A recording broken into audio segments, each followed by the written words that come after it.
ఈ ప్రశ్న గతంలో అడిగినటువంటి ప్రశ్న అండి. 2011 జనాభా లెక్కల ప్రకారం అత్యల్ప మహిళా అక్షరాస్యత కలిగిన రాష్ట్రం కేరళ, ఒడిషా, బీహార్, రాజస్థాన్ ఇచ్చాడు. ఓకే, 2011వ సంవత్సరంలోనండి 2011లో ఇండియాలో అక్షరాస్యత రేటు 72.98%, 72.98%. ఓకే, దీనిలో పురుషుల యొక్క అక్షరాస్యత రేటు దాదాపుగా 80.9% ఉంటే ఉమెన్స్ ఫీమేల్ యొక్క లిటరసీ రేట్ అక్షరాస్యత రేటు ఎంత ఉందండి అంటే 64.63%, 64.63% ఉంది.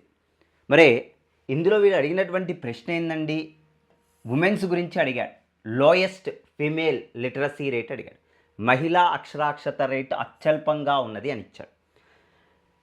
స్త్రీల యొక్క అక్షరాస్యత రేటు 64.63% ఉంటే ఇందులో మనకు అత్యధికంగా మన స్త్రీల యొక్క అక్షరాస్యత రేటు ఎక్కువ కలిగినటువంటి రాష్ట్రం ఏదండి అంటే కేరళ.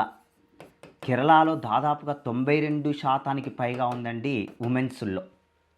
మహిళల్లో కేరళలో 92 మీద వచ్చింది. మనకు అతి తక్కువగా ఉన్నటువంటి రాష్ట్రం ఏదండి అంటే బీహార్ అండి. అతి తక్కువగా వచ్చినటువంటి రాష్ట్రం ఏదని చెప్పొచ్చండి అంటే బీహార్ రాష్ట్రంలో అతి తక్కువగా వచ్చింది 51.5% ఉమెన్స్లో వచ్చింది. ఒకవేళ మహిళల ప్లేస్లో పురుషులు అడిగినా కానీ ఆన్సర్ ఇదే అవుతుంది. కాకపోతే పురుషుల అక్షరాస్యత రేటు అత్యధికంగా కలిగినటువంటి రాష్ట్రము కేరళ, 96% ఉంది, 96కు పైగా ఉంది. మహిళల యొక్క అక్షరాస్యత రేటు అతి తక్కువగా ఉన్నటువంటి రాష్ట్రం ఏదండి అంటే బీహార్ అవుతుంది, 71 ఎబో ఉందండి. ఇది మనం సాల్వ్ చేయాల్సినటువంటి ఆన్సర్ ఏదండి అంటే బీహార్. ఇది గతంలో అడిగినటువంటి ప్రశ్న అండి.